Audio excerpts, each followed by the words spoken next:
거룩하신 하나님 아버지, 은혜를 감사합니다. 이 시간을 통해서 주의 말씀을 들으며 기도의 자리로 나아갑니다. 하나님께 구하고 아뢰을 것들이 생각나게 하시고 오직 하나님께 온전히 다 내려놓는 이 시간이 되게 하옵소서. 예수님 이름으로 기도드립니다. 아멘. 찬송가 423장 하나님께 찬양드립니다.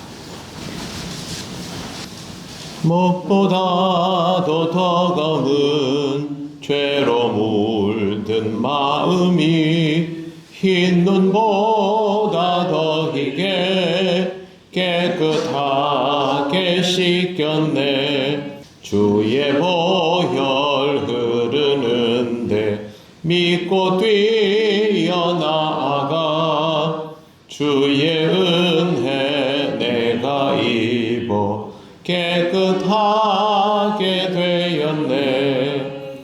모든 의심 걱정과 두려움이 사라져 슬픈 탄식 변하여 기쁜 찬송 되었네.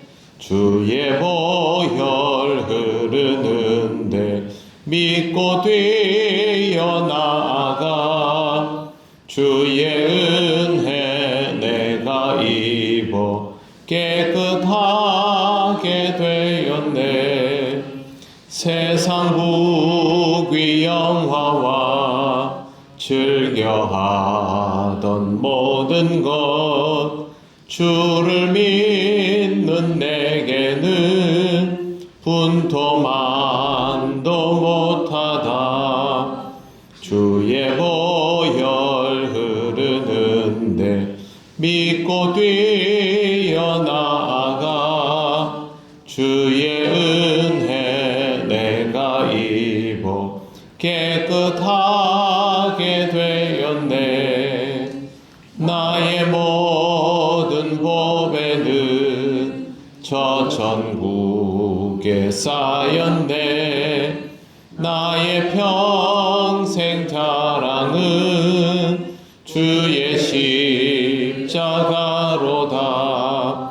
주의 보혈 흐르는데 믿고 뛰어나가 주의 은혜 내가 입어 깨끗하게 되었네. 하나님 말씀 요한계시록 1장 1절입니다. 다 같이 봉독하겠습니다.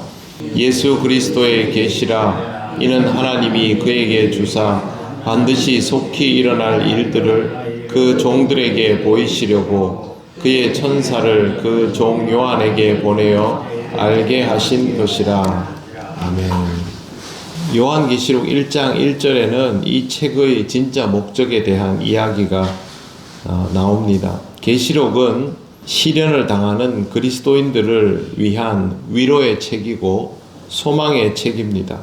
계시록의 독자는 어느 시대 어떤 사람들이라기보다는 고난과 박해로 곤경에 처해 있는 사람들을 위한 것입니다. 그런데 지금 이 계시록이 기록된 시대의 사람들이 그 누구보다도 고난과 박해에 있던 사람들입니다.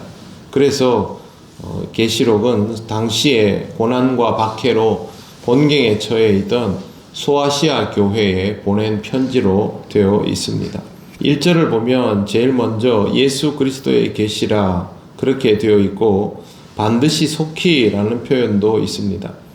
계시록에서 말하고자 하는 내용은 큰 그림이 이렇습니다. 하나님은 예수 그리스도 안에서 통치를 시작하셨고 그 통치가 작게 시작되었고 모든 사람들에게 단번에 받아들여지지는 않았지만 하나님은 통치를 시작하셨고 또 이와 더불어서 시작된 말세의 공포 속에서도 하나님께서는 예수 그리스도를 통한 이 땅의 통치를 확고하게 붙잡고 계시고 마침내는 새하늘과 새 땅을 세우실 것이다. 이게 큰 그림입니다.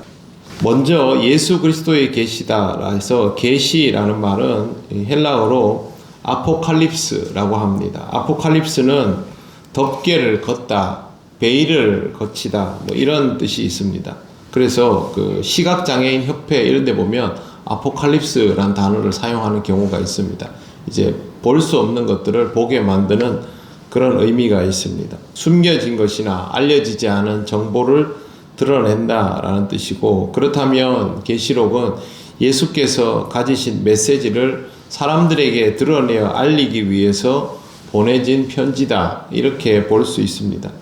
그런데 동시에 묵시라는 표현도 사용합니다. 계시록은 계시록이라고도 불리지만 묵시록이라고도 불리는데, 묵시인 이유는 이것이 완전히 드러내는 것이 아니라 상징적인 언어들로 기록되어 있기 때문입니다.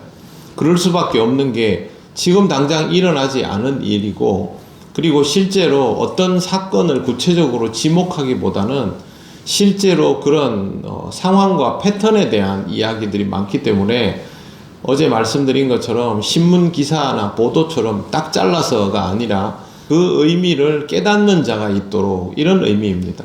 예수님이 비유를 사용하실 때도 보면 뭘 딱딱 떨어지게 얘기하시지 않지 않습니까? 어찌 보면 오히려 그 비유가 사람들로 하여금 더 모호하게 느낄 수도 있는 그런 것들이 있습니다. 묵시도 이를테면 그런 겁니다. 그래서 드러내어 보여주면 다 봐라, 이 정도면 다 알지 않느냐, 그게 아니라 신앙적으로 보지 않으면 알아볼 수 없는 그런 의미가 이 묵시 안에 들어 있습니다. 그래서 계시록이라기도 하고 묵시록이라고도 합니다. 무엇인지는 알겠는데 완전히 다 드러내어 놓은 것은 아닌 듯한 느낌입니다. 그 다음에 보시면 이는 하나님이 그에게 주사 반드시 속히 일어날 일들을 그 종들에게 보이시려고 라고 되어 있습니다. 자, 단어가 두 개입니다. 반드시와 속히. 반드시와 속히면 여러분 어떻게 되겠습니까? 곧 일어나는 거죠. 반드시 일어나는 일 아닙니까? 초대교회 사람들은 종말에 대한 생각을 항상 하면서 살아갔습니다. 왜 그러냐 하면 예수님께서 속히 오리라 말씀을 하셨기 때문에, 그래 그러면 우리 죽기 전에 온다고 하셨으니까 종말이 얼마 남지 않았을 것이다, 이제 그렇게 문자적으로 받아들였는데 종말이 왔습니까? 오지 않았죠. 그리고 2000년이나 지난 상태로 그렇게 살아가고 있습니다. 왜 이런 차이가 올까요? 이것은 시간 개념의 차이입니다. 우리는 달력을 넘기면서 시계를 보면서 시간의 흐름을 계산합니다. 이거는 양에 관한 것이죠. 그런데 성경에 나오는 시간은 양에 관한 시간이 아니라 질에 관한 시간입니다. 무언가가 이렇게 차오르면 그때가 가까웠다, 이렇게 이해하시는 것이 오히려 쉬울 수 있겠습니다. 시간에 무슨 질이 있느냐라고 생각할 수 있겠지만, 여러분 살아가면서 어떤 시간은 되게 길게 가고 어떤 시간은 되게 짧게 느껴지고 그럴 수도 있고, 또 하나는 상황이 차오르면 그때가 가까웠다고 느끼는 거죠. 죄악으로 세상이 가득해질수록 하나님의 시간은 가까워지는 것이고, 그렇지 않으면 먼데 이 세상이 어떻습니까? 죄악의 순도가, 죄악의 그 농도가 짙습니까? 옅습니까? 짙죠. 그러면 우리는 항상 그 까딱까딱한 시간에, 간당간당한 시간에 살고 있는 것이죠. 그렇기 때문에 질적으로 말하면 마지막 시간이 얼마 남지 않았다, 그때가 차오르면 나는 바로 올 것이다 라는 표현이 틀린 게 아닙니다. 하지만 이거를 인간은 그렇게 받아들이지 못하고 일반 시간의 흐름인 단순 계산으로만 받아들이기 때문에 어떻게 받아들이냐 하면요, 심지어 우리는 내가 나이가 들고 이제 세상 떠날 때가 얼마 남지 않았다라고 하면 자기 종말을 세상의 종말로 받아들입니다. 어차피 나는 여기 없으니까요. 그래서 사람은 살다가 보면 노년기를 맞이하면 자연스럽게 종말을 떠올립니다. 그리고 마치 내가 죽는 그날이 세상의 종말인 것처럼 그렇게 받아들이고 해석하게 되고, 근데 우리가 언제 죽을지 모르지 않습니까? 그러다 보니까 늘 그런 긴장을 가지고 살아가게 되는 것이죠. 여기에서 나오는 반드시 속히라는 말은 시간적인 계산으로 할 수 없습니다. 이걸 시간적인 계산으로 하다 보니까 내 죽을 날과 맞추려 드는 것이고, 내 죽을 날을 모르니 언제쯤이면 좋겠다라는 생각을 하는 것이고, 온갖 희한 얄궂은 계산을 해가지고 뭐 2000 몇 년 몇 월 며칠이 마지막 날이고 이렇게 나오는 겁니다. 여러분 성경을 읽을 때 숫자를 가지고 성경을 읽어보셨습니까? 5,000명을 먹이시고 7,000명을 먹이시고 4,000명을 먹이시고 뭐 이스라엘 백성이 홍해를 건널 때 인구가 몇 명이고 그 숫자에 집착하셨습니까? 그게 아니라 하나님께서 이러한 일들을 능히 하실 수 있는 분이기 때문에 우리가 이런 사건들도 이보다 더한 일들도 하나님은 능히 이루시는 분이다. 온 세상을 구원하시는 하나님께서 그걸 어찌 못하시겠느냐. 그냥 그렇게 받아들이지 이걸 가지고 사실 확인을 하고 뭐 숫자를 세고 그러지 않습니다. 성경은 신앙적으로 보는 책이지 신문 기사를 보듯이 역사책을 보듯이 그렇게 보는 책이 아니다라는 것을 우리는 꼭 기억해야 합니다. 결국 하나님 앞에서 우리의 시간은 언제나 종말의 긴장 앞에 살아가고 있습니다. 우리의 살 날이 얼마인지도 모르고 이 세상의 죄악이 만연해 있기 때문에 주님께서 말씀하신 그때라는 것은 언제든지일 수 있다라는 것이죠. 그렇기 때문에 우리는 신앙의 시간을 잘 기억하고 종말에 대한 긴장감을 가지고 살아가야 합니다.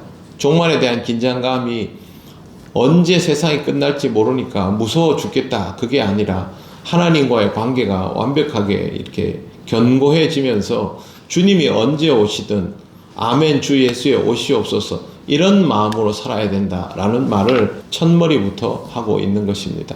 신앙의 시간을 살아가도록 하시기를 바랍니다. 우리에게 그보다 최선은 없다는 것을 꼭 기억하시고 오늘 하루도 믿음 안에서 살아가시기를 바랍니다. 기도드리겠습니다.